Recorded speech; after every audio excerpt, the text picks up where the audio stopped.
My real drive in this is a hunger for beauty and a way to internalize it and feed it back to the world in the form of painting, which is my attempt at art.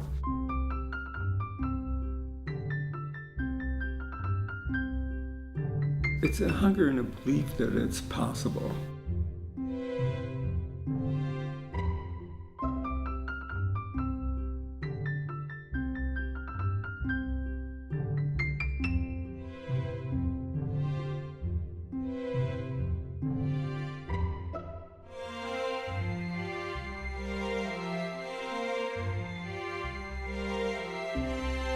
It's both a strength and a weakness because it's a strength in terms of a core belief and a possibility, but it's a weakness in the sense that it may or may not ever really be achieved.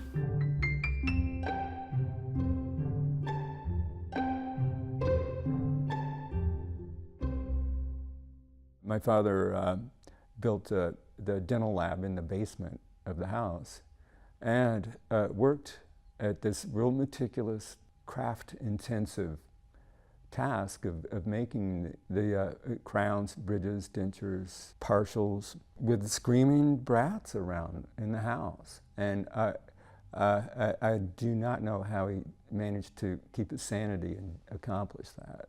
Charlie had bought a real human skull. He used it in his dentistry to show the alignment of teeth in the skull. Then Dan discovered that that skull would take up a good place in some of his art, and he asked his dad if he could borrow it. He uses it in a lot of his pieces. In my opinion, it's just a prop. It's just something that Dan likes to paint. The first thing that his dad taught him to draw when he was 4 years old was an airplane. And they spent a lot of time at airports looking at different airplanes. My father took a blank piece of paper and a pencil and drew a cross-section of a biplane, and it's still imprinted on it. It was a blank piece of paper, and then it became something. And it still startles me when I think of it. I can still see his hand and a pencil on that paper, and there was nothing. And then there was something.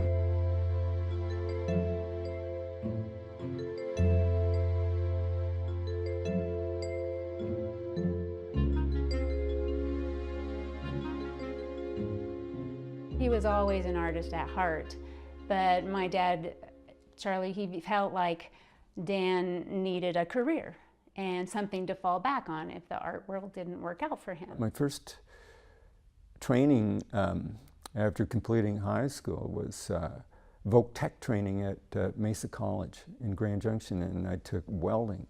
And I took it for a year, and I studied it and practiced it a lot and developed a pretty good proficiency at it. I liked the challenge of it. I liked the shower of sparks. Most of all, I liked being able to build something that was rock solid. The smoke from the flux made this beautiful little cumulus cloud. And I loved watching that, and it had its own kind of internal light show from the arc weld. That was a big clue that I needed to devote my life to aesthetics entirely.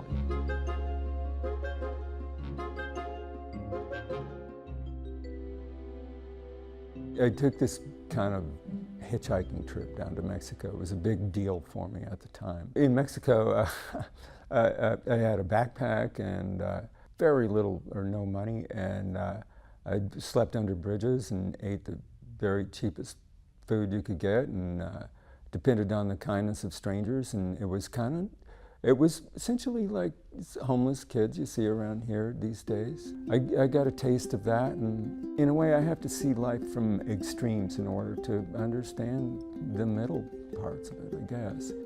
On that trip, I had a lot of time to think. I had this kind of, life and death epiphany to completely throw myself into art, into trying to become an artist, as if my life depended on it. And I'd have to say it really did.